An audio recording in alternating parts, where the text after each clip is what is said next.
Friends, welcome to my channel. Don't forget to like and subscribe. It's not difficult for you, but it's nice for me, and we're starting. From a very young age, she had a plan for what her life would be like. What will her career be like? Who will she marry? How many children will she have? And where will she live? She really had a plan for all of this. I didn't know about her plans for me until I was 14 years old. She was 2 months older than me, but I had known her literally all my life. Her mother and my mother have been friends since high school. Her parents lived a block away from us, and we spent a lot of time running to visit each other. Later, I learned from my mother that Yvonne, at the age of 5, approached her and told her with great dignity and persuasiveness that we would get married when we both graduated from college. I was finally privy to her plans for my 14th birthday. We were in my bedroom, playing video games and chatting nonsense. As our bodies developed, my feelings for Yvonne began to grow from friendly to more lustful.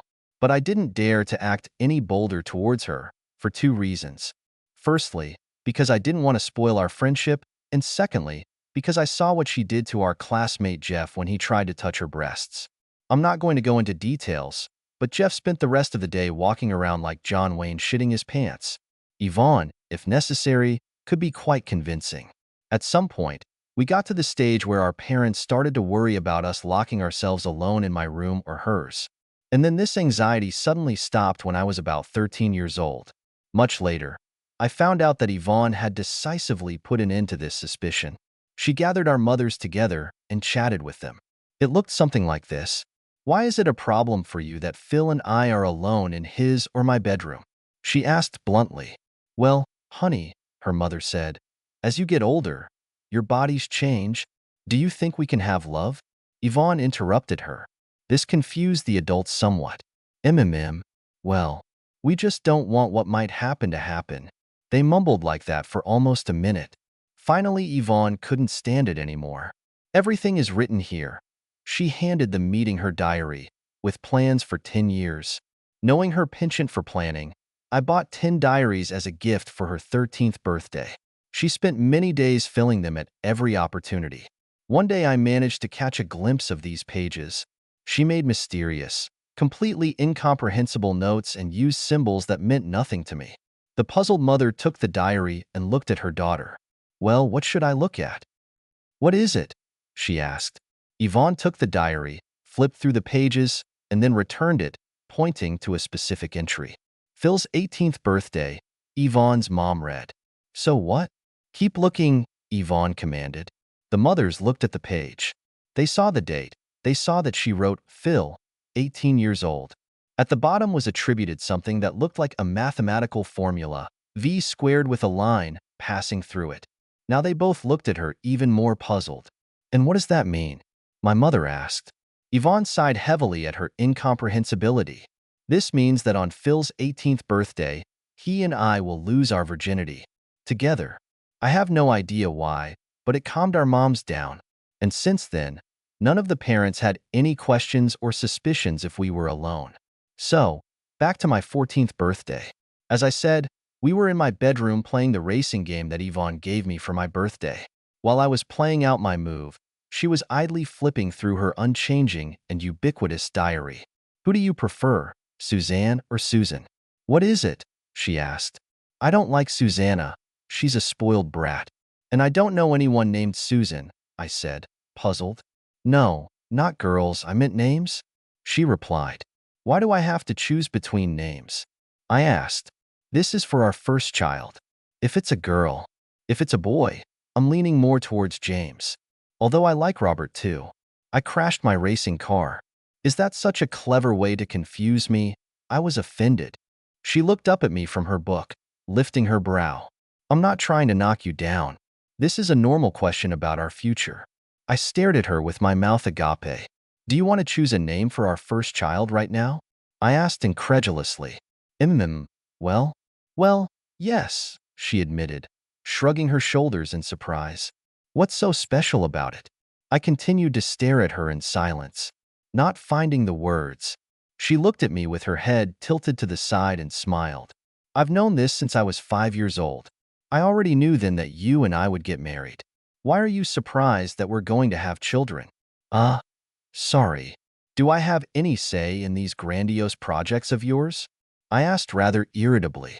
Of course you do, she replied. That's why I'm asking you. Do you prefer Susanna or Susan? People say that man makes plans, but God laughs at them. Well, in the case of Yvonne, the universe has realized that nothing is going to happen to her with this girl. She spat, waved her hand, and said, "The hell with you. Do whatever you want." And I postponed my direct duties for later. What are the responsibilities? How what? To do dirty tricks to people. As planned, we both lost our virginity on my 18th birthday. Surprisingly, my parents even booked us a suite at the hotel as a gift. After all, they had several years to come to terms with the idea. Anyway, we were already engaged by that time. We got married as soon as we graduated from college. My specialty was purely engineering, and hers was marketing and communications. Yvonne's plan was that with such a profession, it would be easier for her to leave work and return to it again when she gave birth to our children. And I, with my specialty, will find a decent, well-paid job and make a successful career to provide for our family. Even to me, when I reread these plans, it seems that some part of my anatomy and psyche makes me a follower and allows Yvonne to plan my life. In a sense, this is true. You should keep in mind that in most cases, the plans that Yvonne makes are made after a long discussion. Since our wedding was announced to me on my 14th birthday, which, I admit, stunned me a little, all the important decisions in our lives were made after discussion between us. Do you understand? I repeat, since the age of 14, we probably communicate more and better than most married couples. It's just that Yvonne likes to plan everything in advance. To be honest, I have come to the conclusion that this frees me from many responsibilities and many misunderstandings. We may remain spontaneous in some moments, but important decisions about our lives and the roads we will take have already been made, and we can relax and enjoy the journey. There were times when even Yvonne's plans changed for one reason or another. For example, when I fell off the car and broke my leg. And this meant that the ski vacation that we had planned last year had to be postponed. But in general, everything in our lives went as expected. The best thing about our relationship is how secure I felt in it. I've always known, without any doubt, that Yvonne loves me, and I love her. It took me a while to realize that it was love that I felt for her. But as soon as the understanding came, it became an epiphany. About a year after we got married, one of her friends from work invited us to a party. During the evening, I chatted with different people, and we both danced with each other and with other guests, and I kind of distanced myself from Yvonne. I wasn't worried. She never gave me any reason to think that she would do something that I would not approve of. And she knew how to stand up for herself. Eventually, I saw her sitting with a group of women giggling like schoolgirls. They all looked like they had drunk more than enough. I became alert and began to approach her. As I approached, I heard one of the other girls say loudly, "Come on, Yvonne. Now it's your turn. We've told you our secrets. Spit it out, too." I lingered a bit, wanting to hear what she had to say. She looked around, but did not notice me, as I hid behind a large ficus tree. "All right," she said, "but it's better not to go too far. Phil doesn't know that." They all agreed, and I started to get nervous. "I've been seeing someone," she said. My world has been shaken. The women gasped. "Are you having an affair?" One of the girls asked, half in horror, half with what could be described as delight. "What?" "No," Yvonne replied. "Why the hell do you think that?" "Because you just said you were dating someone." "I meant the therapist." "Why isn't Phil?" "What is not?" "Uh, that's what you're talking about." "No, he's completely normal," Yvonne snapped. "We're having a great time in the bedroom, but since we were both virgins when we met, I wanted to give him something extra, something new and interesting. I don't want him to get bored with me. So I thought that if I turned to psychotherapists, they could help me bring some variety into our lives." "And this therapist, does he give you instructions?" The first girl asked lasciviously. "Is he?" "That's her, and I think she's about 60 years old. We're talking. She refers me to books and describes exercises that I can do. Do you know what Kegel exercises are?" In addition, she gave me links to instructional videos with some poses and techniques that I plan to try. I took a deep breath. "Huh, so you're just a love object for Phil?" The second girl, the emancipated Janice, asked, "What about your personality? After all, how is your ego?" "Oh, fuck off, Janice. Phil didn't ask me to do this. He has never complained about our love life and always has. He always makes sure that I'm happy. He caresses, squeezes, and excites me before, during, and after we make love. And he does it for as long as I let him. And he never refuses me anything. Not in life, not in bed. You understand me? In nothing." Janice hinted. "And what? Is he kissing you there?" "Yes.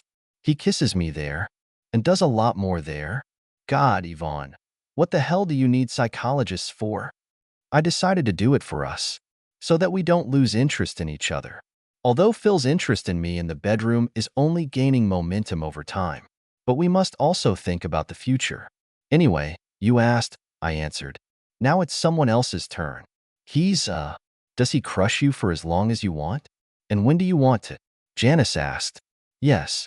At any time, in any place, and with any duration. Can we change the subject now? Can I borrow it from you for a while?" the friend asked. Yvonne laughed. "Fuck off. He's only mine." After a few minutes, I approached the group. Yvonne took one look at me and understood everything. I'll never understand how she does it, but she can read me like an open book. "Thank you very much," she said jokingly, but only half jokingly. Now he knows everything. He must have overheard our conversation. All the girls looked at me, and Janice blushed. A few vulgar comments flashed through my mind, but I settled on the one that, in my opinion, was the safest. "Janice, I owe you an apology, but I only have a tongue for one woman." Janice's blush deepened, and Yvonne smiled maliciously. Later, at home, Yvonne said, "I'm sorry that you found out. I wanted it to be a surprise. How much have you heard?" I approached just at the moment when you said you were dating someone. "Ooh, I bet that made your ass twitch," she said, grinning. "Like a rabbit's nose," I replied. Fortunately, the identification came quickly. She came over and hugged me. "I'm really sorry. I never wanted to hurt you. Not even for a second. I have to admit that I phrased it that way on purpose, just to tickle the girls. If I'd known you were within earshot, I wouldn't have said that. It's all right, sweetheart. It reminded me how much you mean to me. That second proved to me how bad it would be for me to lose you." "That was never my intention," she said, looking into my eyes. "I know. The pregnancy was planned. Yvonne wanted a baby in late spring. She didn't want to carry a child all summer. So we planned conception for late September or early October. Fortunately, we were both completely fertile, and 2 weeks after we stopped using Japanese Sagami Original, she happily showed me 2 strips of pregnancy test. I attended as many prenatal classes as I could, and since Yvonne was a planning specialist, I attended everything. The plan was also for me to be present in the ward during the delivery. I had a choice, to be next to Yvonne, or wait downstairs in the foyer to greet our daughter there. By the way, we found out the sex of Suzanne, back when she was an embryo. This gave us the opportunity to plan and prepare a children's room. I decided to show courage and be in the ward with Yvonne. Yvonne did a great job too. She went through the whole process without epidural anesthesia and without taking any strong painkillers. Her only painkiller was Entonox gas, which, I must admit, had a funny effect. I didn't see her drunk very often, but during the birth, she was completely out of her mind. I thought I would need anesthesia too, because she scratched my whole palm and twisted all my fingers. But then the baby was born, and the umbilical cord was cut. The doctors carried the girl across the room to do what they are doing there with the newborn before wrapping him in diapers. It was strange to me, but the nurse seemed hesitant when she came up to me with a bundle of new life. "Say hi to Papa," she said, smiling tightly. I looked at this beautiful child, at her warm brown eyes, soft brown curls on her head, and the love I felt eclipsed anything I had ever felt before. My heart was filled with pride and joy, and then it shattered. The child that was just handed over to me, who had just been born from my wife, my lover, my soulmate, was of a dark race. Her father could have been anyone but me. I carefully handed the girl back to the nurse, not trusting myself. I was just afraid to say or do something inappropriate. And without even looking at Yvonne, he left the room. Walking through the waiting room, past 2 pairs of parents who were anxiously waiting for the results, I ignored their questions. I'm not even sure I heard them. The doctor followed me. When I left the waiting room, he gently took my hand and led me into a small consulting room. I heard him say something to me, but I couldn't understand what he was saying. My ears were buzzing and my thoughts were confused. He tried again. I take it you're going to challenge paternity? What is it? He asked dispassionately. What do you think? I growled. Anger was beginning to boil in me now. Then it would be advisable for me to do a DNA comparison as soon as possible, he said. Why? I was surprised. Isn't the color of a child's skin enough? For legal purposes, no. He reached into a drawer and took out a tampon. I let him swab my cheek and then left the hospital. My phone rang. It was Yvonne, but I declined the call. It rang again and was rejected again. It rang for the third time.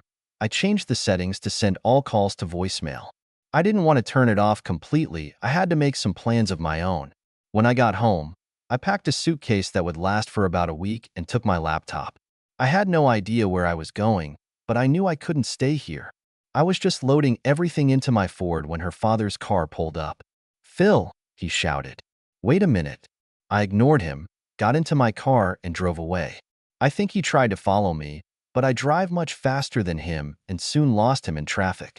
My phone was beeping like in a video game, telling me that I had more and more messages. I ignored it. After an hour of aimless driving, I noticed a motel and, after making sure that my car was not visible from the roadway, I booked myself a room for a week.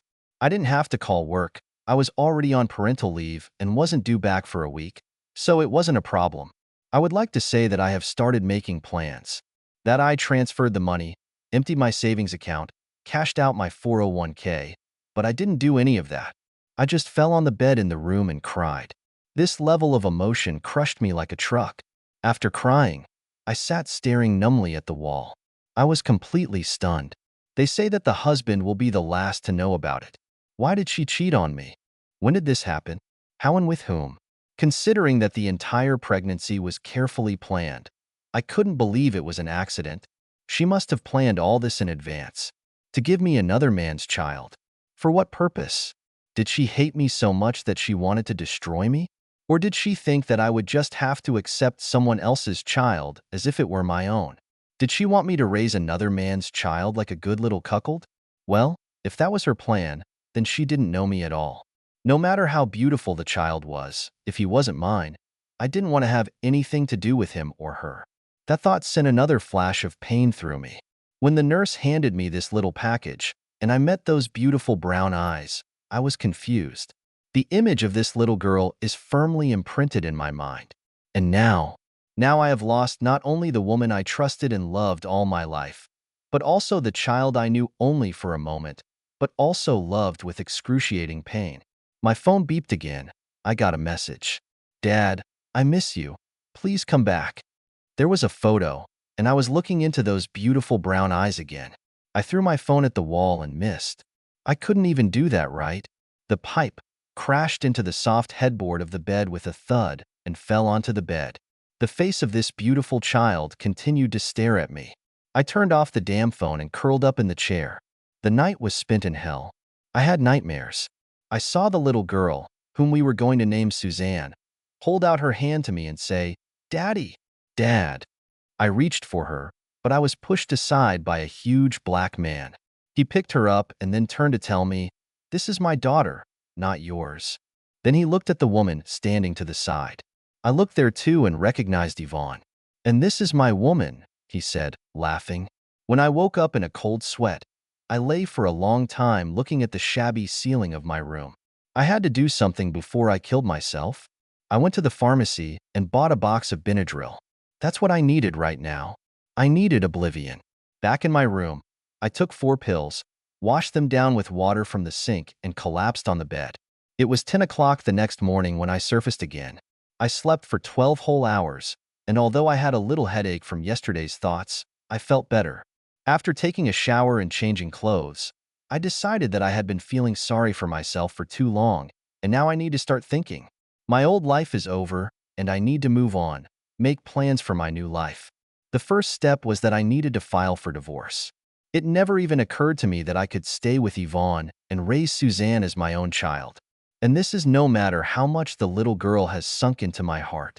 It wasn't just that Yvonne was unfaithful, or even that she had a child with another man. The thing was, it was planned in advance. Cold, calculating, and cruel to inflict maximum pain and humiliation on me.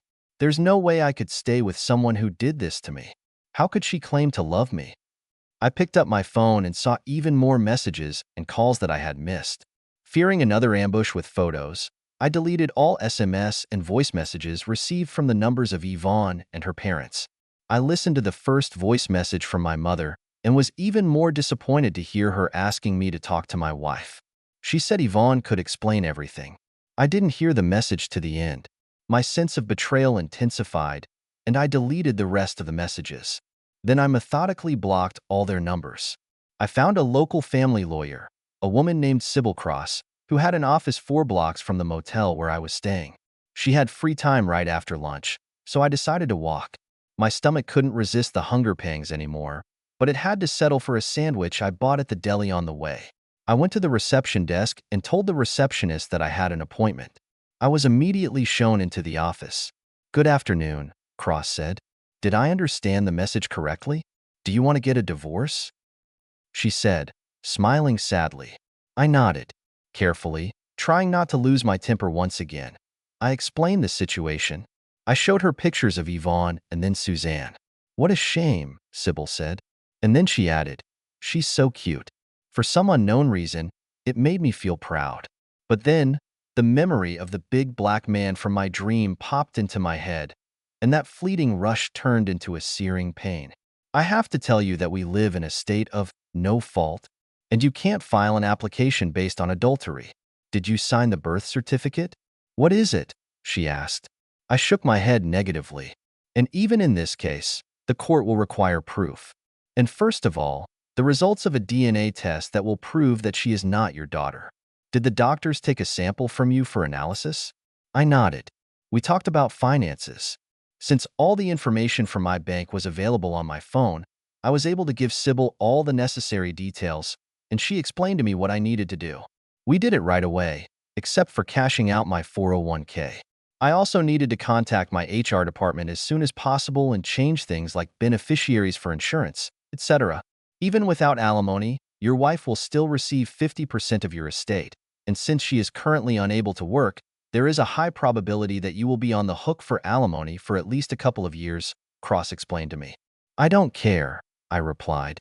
Are you sure that there is no way that you could? No. You've been talking to her since? No. I think it would be nice if you could talk. No.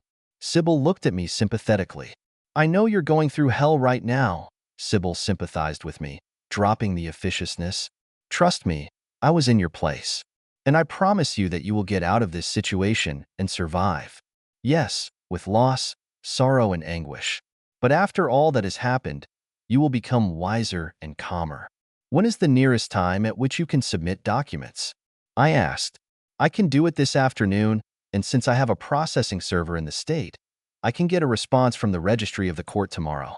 Do you know where she is now? I looked at my phone and opened the Google Maps app.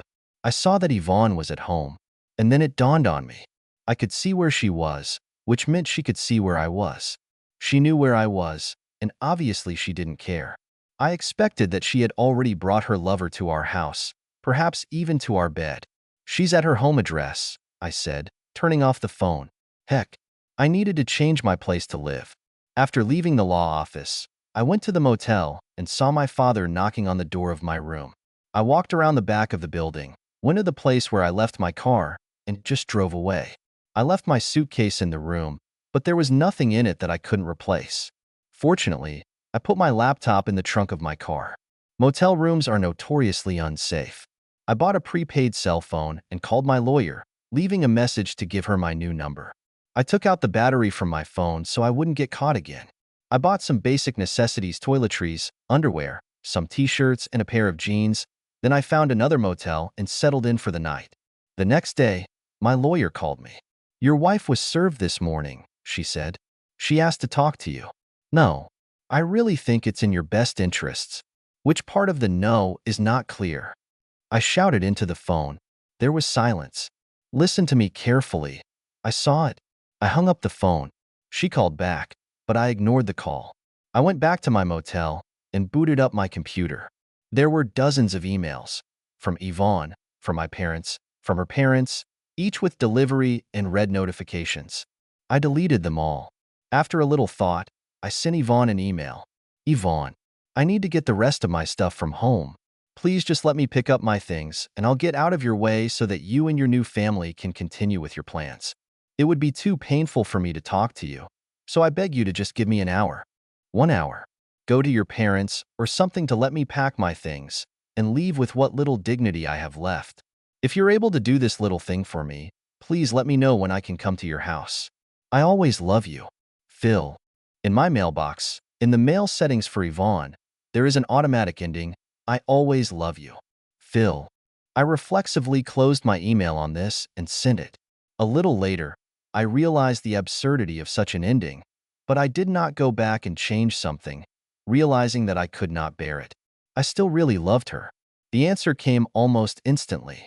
Tomorrow at 10 a.m. That was all she wrote. I was nervous when I approached the house in the morning. There were no cars outside, and she left the garage door wide open, presumably to show that there were no cars there either. I watched for a few minutes, but I didn't notice any movement, so I decided to grit my teeth. Against all reason, I hoped that she would show me some compassion and let me do what I wanted. I opened the front door, but the living room was empty. Putting the house keys on the hall table, I won't need them anymore. I went further into the room and came face to face with Yvonne. "Hello, darling," she said softly. I turned to leave, but bumped into my father blocking the door. I was meanly blocked. "Stop being hysterical, Phil," he began. Rage surged through me. I clenched my fists and stepped back to hit him. My mother stood in front of me with Suzanne in her arms. "Phil, son, stop it. Trust your mother. It's not what it seems. Let Yvonne explain everything. Give her a minute. Just 1 minute." I looked at Suzanne. The girl looked at me serenely and put her fist in her mouth. Those soft brown eyes. And then she stabbed me right in the heart, holding out a tiny chubby hand to me. "It's beautiful," my mother said, handing it to me. I accepted the child reflexively. "But she is." "Stop talking, son. Stop right now, before you say something you'll regret later." My father interrupted me. I looked at him intently and persistently continued, with a challenge in my voice. "She's another man's child." "No," Yvonne said softly from behind me. "No, it's not like that." I turned to face her, with Suzanne in my arms. Yvonne pointed with her hand. "Come in, sit down, and I'll explain everything." Defeated, I sat down at the table, where there were several papers. "Have you ever heard of atavism?" "What is it?" she asked. I nodded in agreement. Yvonne continued. "This is when a genetic trait that has been dormant for some time, perhaps for several generations, suddenly appears. This is sometimes called going back." "Is she ill with something?" I asked, anxiously. Yvonne smiled. "No, she is perfectly healthy." The wife looked at the baby affectionately. Then she turned to me. "About 140 years ago, my great-great-great-great-grandmother caused a scandal in society. She married a man named Joshua Green. I have a picture of them here." She handed me a computer printout of a photograph of an amazing woman. She looked rather stern, standing next to a tall, elegant-looking black man. It looked like it was a wedding photo. Since then, their children have married only partners of the European race, and their offspring also chose Caucasians. From generation to generation, the skin color of our family became lighter and lighter, until we became the way you see us now. However, we still carry the dark skin genes in our DNA.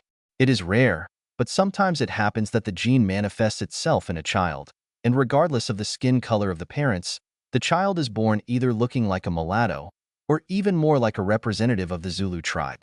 I stared at her, trying to process what she had just told me. This dry and academic lecture is so characteristic of Yvonne. But could this be true? Or it was some kind of elaborate story, just to try to make me believe? I understand your doubts. I myself only recently learned all these details from the history of our family. But I have a DNA report from the hospital. I know that the doctor insisted on taking the material from you for analysis before leaving. I read the result. However, I knew this without any verification.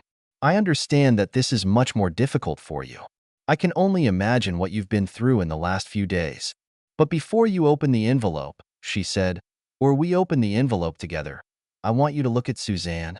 Look at the beautiful baby we made and open your heart. I know that if you do this, you will find out the truth.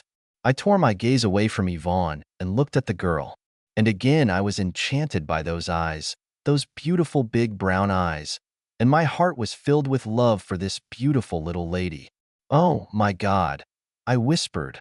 What have I done? Yvonne came around the table and hugged me. Somehow my mom managed to take Suzanne away from me, and I clung to my wife. I couldn't speak, but I tried to apologize over and over again for abandoning her, for doubting her. All this time, Yvonne held me in her arms and gently rocked me, soothing me. You have nothing to apologize for, she said. You were in shock. I was shocked myself, and I don't know anyone who saw Suzanne and didn't think the same thing as you. Our parents thought the same way. It was only until the DNA results came back and I was able to show them the evidence. You must have felt so abandoned, I whispered. How could I do this to you? She smiled. Right after you left, she said, the nurses brought Suzanne to me. I was still high on gas, and I looked at her and wondered how you did it. How did you manage to get me pregnant with a colored child? I thought you were having an affair with a black woman, Yvonne laughed. But, I began. I know, she said. I was high, exhausted, and in shock. It was a fleeting thought, but it was there. I can't blame you for thinking, well, what I thought. I'm just hurt by the pain you're feeling. Oh, my God. I've ruined everything. This should be the happiest day of our lives, and I turned it into. Evie said firmly, you didn't do anything wrong. It was just what happened. I can't say that we were lucky, but at the same time, I think we are very lucky. Look at that beautiful girl over there. How can we call this a misfortune? I looked across the room to where my mother was sitting quietly rocking our baby. Every time I see her, she smiles. Does she ever cry? I asked. Does she ever cry? Yvonne asked. Oh, yes. This young lady has a pair of such lungs that you can be proud of. I smiled. She handed me the DNA results. Read this, she demanded. I opened the envelope and pulled out a piece of paper. There were two speakers.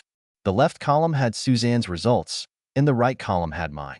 I didn't understand all these numbers, but there was one line that told the whole story.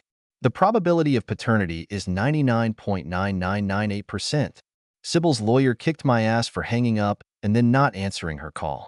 And that's before you withdraw your divorce application, wish us good luck, and send me your bill. I was carefully holding my beautiful daughter in my arms. The baby was sleeping peacefully and did not suspect what passions were swirling around her. Tears flowed from my eyes. Yvonne raised her eyebrows questioningly.